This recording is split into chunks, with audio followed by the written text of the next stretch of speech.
안녕하세요. 저희는 고려대학교 행정학과 2학번 우준서, 강지원입니다. 지원씨, 오늘은 저희가 무엇을 하려고 여기 모였죠? 오늘은 저희가 고려대학교 입시 준비를 하고 계신 여러분들을 위해서 올해 행정학과에 합격하신 학우분들을 모셔봤습니다. 와! 그럼 바로 시작해볼까요? 고고!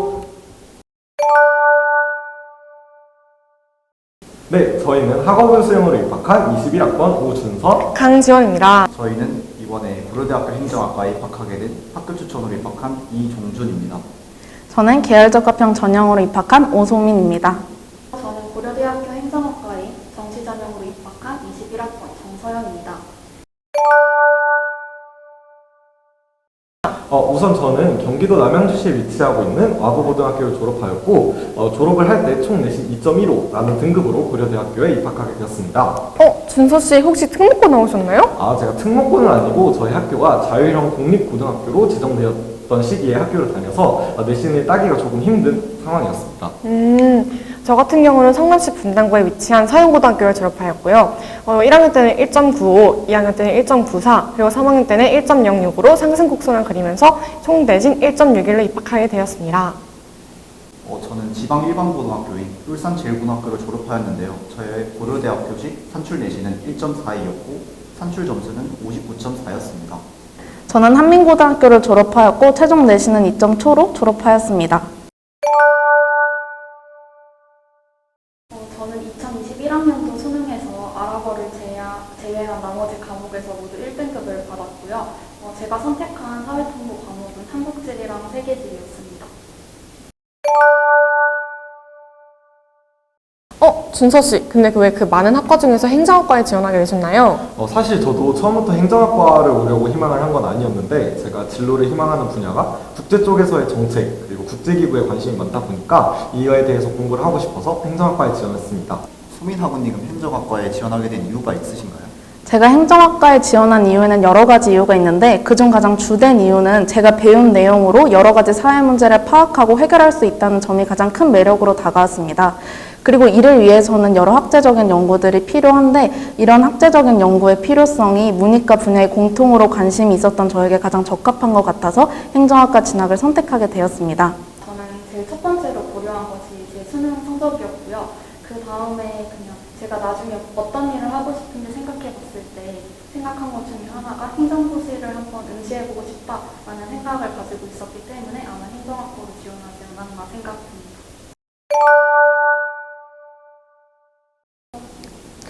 우선 저희가 지원한 학업 우수형은 학교 추천 전형에 비해서 정성적인 평가가 많이 들어갔기 때문에 제가 내신에서 상승 곡선을 그린 것이 합격에 많은 영향을 주었던 것 같습니다.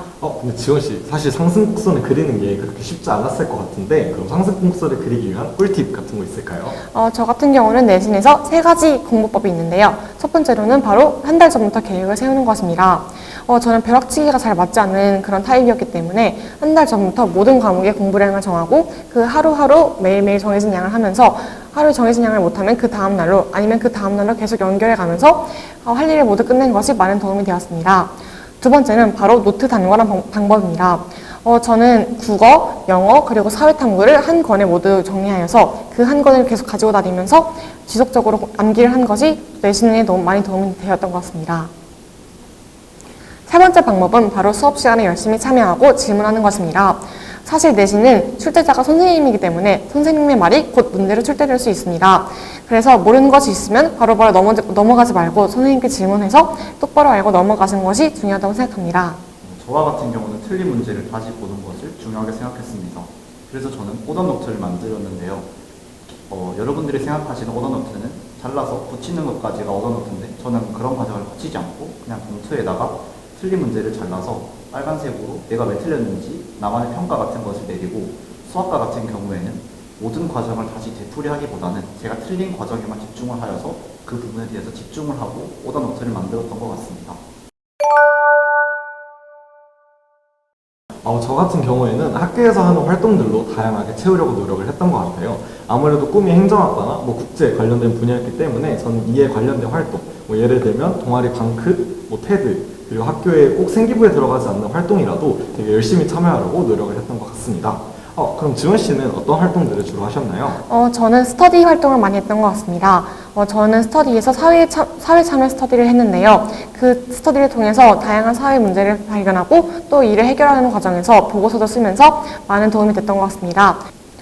또 저는 저희 학교에서 주최하는 탐구 논문 대회에 참여했는데요. 이 탐구 논문 대회에서 저는 택배 노동자들의 근무 환경에 대해서 얘기하면서 사회적 이슈를 해결하는 데 노력을 기울여서 행정학과에 올 수 있었던 디딤돌을 만들었던 것 같습니다. 저는 흔히들 중요하다고 말하는 자동봉진보다는 과세특에 집중하는 것이 더 좋은 것 같아요. 저 같은 경우는 1학년 때 다문화 학교 친구들을 많이 만나게 되면서 다문화 가정에 대한 관심을 많이 가지게 됐는데 그 이후로 다 많은 친구들도 많이 만나보고 관계자분들도 찾아뵙고 그리고 많은 관련 논문들도 읽으면서 문제점에 대해서 계속 생각해 보았어요. 그리고 이러한 문제점들을 과목별 탐구 주제로 선정을 하여서 예를 들면 영어 과목에서는 다중언어 제도에 대해서 탐구를 했고 정치와 법 과목에서는 다문화 가정 관련 정책들을 탐구를 했고 그리고 생활과 윤리 과목에서는 소수자 우대 제도에 관련해서 탐구를 하는 등 이렇게 각 과목에서 제 중심 주제를 중심으로 탐구를 했습니다. 그리고 한 가지 더 그 탐구 기간 같은 경우에는 우리가 한 주제를 한 학기에서만 끝내는 경우가 많은데 저 같은 경우에는 그걸 다음 학년까지 이어갔었어요. 그래서 여기서 또 중요한 점이 다음 학년에 갈수록 점점 더 주제가 심화돼야 된다는 점이에요. 우리가 흔히 대학교에서는 학습 역량과 끈기를 중요시 본다고 하잖아요. 이렇게 학년을 넘어서까지 계속된 주제 탐구가 저의 학습 역량과 끈기를 대학교에 보여주지 않았나 생각합니다.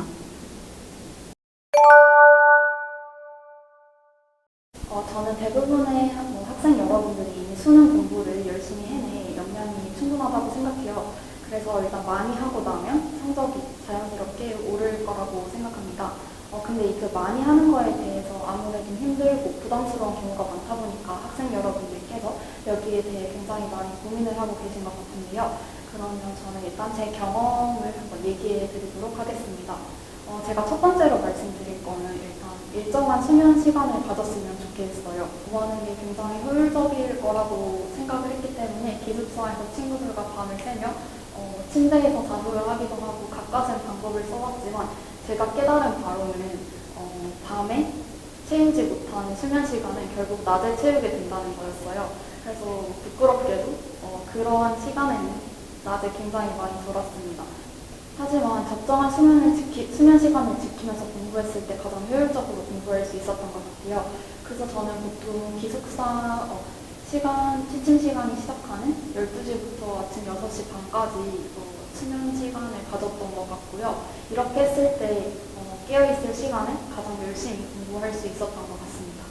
그 다음에 학생 여러분들이 많은 경우에 공부가 집중이 제대로 되지 않을 때 어떻게 해야 할까에 대해서 고민하실 것 같아요. 그래서 여기에 대해서 제 경험을 한번 말씀드리자면 저는 너무 집중이 안 될 때는 과감하게 쉬었습니다. 친구들이랑 맛있는 음식이나 간식을 먹기도 하고 잠깐 수다를 떨기도 했습니다. 아니면 유튜브 영상을 잠깐 시청한다던가 이런 방법을 사용했어요.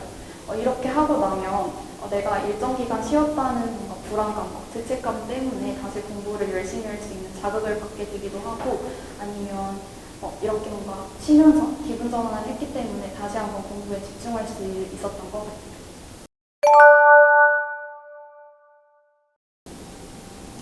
네, 저희가 앞에서 내신이랑 생기부 챙기는 방법에 대해서 말씀을 드렸는데요. 사실 학업부 수영이라는 전형이 수능 최저 4합 7등급 이내라는 것을 충족시켜야 하는 전형이기 때문에 수능에 대한 이야기도 빼먹을 수 없을 것 같습니다. 그럼 지원 씨는 혹시 수능을 어떻게 준비하셨는지 말씀해 주실 수 있나요? 저 같은 경우는 내신과 수능을 분리해서 공부하는 방법을 택했습니다. 겨울방학 때는 기초를 다지고 중간고사 이후 그리고 기말고사 이후로는 심화를 공부했고 마지막으로는 2학기 때는 파이널을 공부하는 식으로 수능 공부를 끊기지 않고 공부하려고 노력했습니다. 이런 과정에서 내신 공부할 때 수능 공부하지 못한다는 불안감이 있었는데요. 이때 제 멘탈을 꽉 부여잡고 다른 친구들과 저를 비교하지 않고 제가 가는 길이 맞다는 생각을 가지고 계속 공부한 결과 수능에서 올 1등급이라는 성적을 만들어낼 수 있었습니다. 수능 전날 저는 정확하게 말하면 낮에는 무슨 일이 있었는지 기억이 잘 나지 않거든요. 제 기억을 그래도 더듬어 보자면 이때까지 했던 오답노트 복습이라든가 틀린 문제를 다시 한번 봤던 것 같아요. 그런데 국어랑 영어 같은 경우에는 저는 감을 떨어뜨리지 않는 게 조금 더 중요하다고 생각해서 문제집을 조금 풀었던 것 같습니다. 저는 학원보다는 주로 인강을 듣고 많이 공부를 했었기 때문에 진짜 정말 많은 인강을 들어보았다고 말할 수 있는데요. 저는 고등학교 때 메가스터디, 대성, 그리고 스카이 에듀, 이투스 전부 다 패스가 있었어요. 그래서 많이 들어봤는데 제 주변 친구들 얘기를 들어봐도 제가 좋다고 하는 인강이 그 친구에게는 맞지 않을 수가 있고 그 친구가 좋다고 하는 인강이 저는 잘 효과를 모르겠고 해서 뭐 특정 선생님, 특정 인강이 정말 좋다고 말씀해드리기는 조금 어려울 것 같아요. 그래서 저는 제가 그냥 이러한 상황에서 도움을 받았다 하는 인강 한 가지를 말씀드리겠습니다. 저는 메가스터디의 양승진 선생님의 킬러코드라는 강의에 대해서 되게 도움을 많이 받았어요. 이 강의는 제가 처음 고난이도 수학 문제를 풀기 시작할 때 도움을 많이 받았던 강의인데요. 저는 수학 문제를 풀 때 처음에는 이 문제를 어떻게 시작해야 할지 몰라서 문제를 풀지 못했던 경우가 되게 많아요. 일단 시작만 하면 내가 어떻게든 풀 수 있을 것 같은데 시작을 어떻게 해야 하지 하고 했던 고민들을 해결해 주었던 강의였던 것 같습니다. 그럼 면접은 어떻게 준비하셨나요? 저 같은 경우는 고려대학교에서 제공되는 기출 말고도 여러 다른 학교들의 면접 문제나 논술 문제를 풀어봤던 것 같아요. 그래서 저 같은 경우는 사실 말하는 것보다는 글 쓰는 게 훨씬 편했던 사람이기 때문에 일부러 문제를 풀 때도 글로 쓰지 않고 말로 뱉는 연습을 했습니다. 그리고 계열적한 면접 같은 경우에는 좀 문제가 까다롭다라고 느끼실 수도 있는데 문제를 풀 때도 꼭 문제에서 물어보는 부분만 지문에서 파악을 하셔서 답을 하셔야지 본인의 자유로운 생각을 말씀하시면 좀 곤란하실 수 있습니다. 그럼 행정학과 진학 전에 이건 꼭 해봐야 한다라는 게 무엇이 있을까요? 저희 학교와 같은 경우에는 정책 제안 대회라는 대회가 있었는데요. 저는 친구들과 3명이서 팀을 짜고 친구들과 청소년증이 부실하게 사용되고 있는 것에 대해서 비판을 하면서 청소년증의 확대를 주장했습니다. 그래서 저는 청소년증을 교통카드로도 쓸 수 있는 방안을 제시하는데요. 그러한 방안을 제시하고 정책을 제시하였다는 점에서 높은 평가를 받아서 최우수상을 받았던 기억이 있습니다. 이렇듯 대학교에서 특히 행정학과에서 정책이라는 개념은 매우 중요한 개념인데요. 정책학이라는 분야가 따로 있을 만큼 정책은 매우 중요한 분야입니다.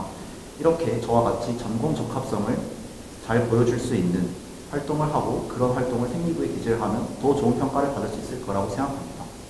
저 같은 경우는 뭔가 특별한 활동보다는 우선 행정이라는 학문이 무엇인지 약간 분명히 알고 오시는 게 좋을 것 같아요.